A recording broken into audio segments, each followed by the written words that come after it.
Thank you, Dominic, for introducing me. A lot of you haven't recognised me this morning because I am actually wearing a suit. Yes, it is me. Don't get used to it because I can't afford dry cleaning that often, but it is clean for the conference.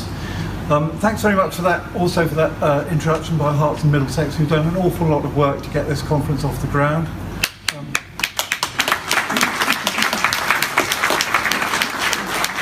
We're so grateful. I think you'll be hearing from us all weekend, but you know, we are that grateful, and it's a tremendous amount of work, but also from our staff who put in a tremendous amount of work. And I wanted to introduce our wildlife crime officer, who's Andy Swinburne, just so you can get a look at him, and so you can buttonhole him later on during the weekend. You know, and also Craig Fellows, who does our wildlife and common training, and Christy Cowan here. We haven't unfortunately got Susan. She's not well and isn't able to make it today, so we're going to find out what's going on there. So here we are again. This is my second conference as chairman, and you know, what a difference. It's been an incredible year. It's been an incredible year for the Trust. We've gone through an awful lot of change internally. We started the process of trying to reach out to the groups more. We're not there yet. It's still work in progress, but the fact that this room is full, the conference is sold out, is a tremendously good sign. And the fact that I recognise so many of you now, and it really does start to feel like family, so it is actually brilliant to see everybody. So where are we with badgers? In the year that we've had, well, we've had the culls expanded, which is, you know, really not good news at all. And we continue the fight against the culls, but we're living in a really odd time. We're living in turbulent times where we have a government that is determined to ignore science and fact.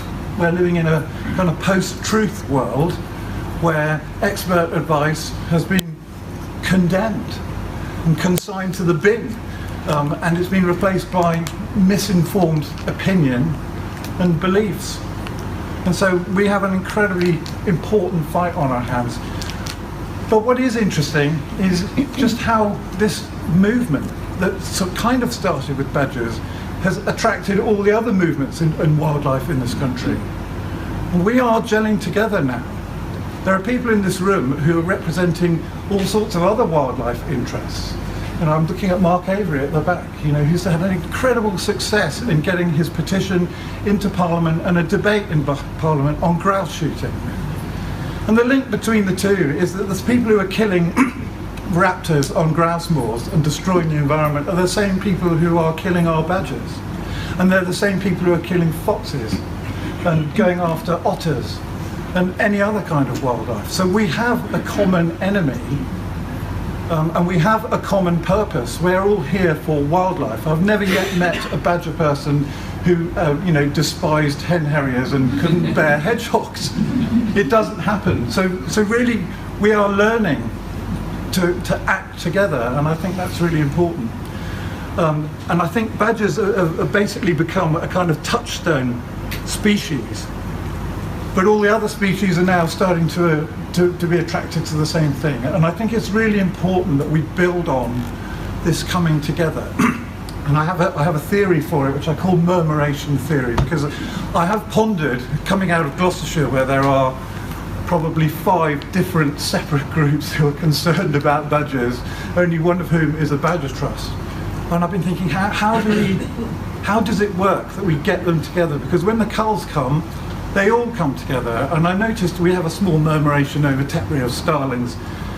And I noticed that they're not a single unified group. They are only there for the murmuration.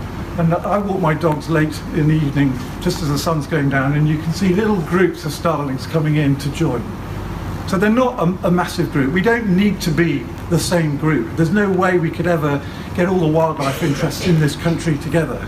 But we do need to learn to murmurate more often. So, you know, when Mark puts up something about grouse moors or raptors, or the Hedgehog Society puts up something and says we need to have a demonstration when the fox people do and the badger people do. We've learnt how to do that, and we must keep doing it so that we all come together at the right moment in the right place, and we show the people who are killing wildlife across the whole spectrum that we mean business, and there's a lot more of us than they realise. Okay, so I don't want to go on too long. We've got a really interesting programme of presentations today and debates. We've got a room full of people. You know, we're all intelligent. We're going to learn a lot.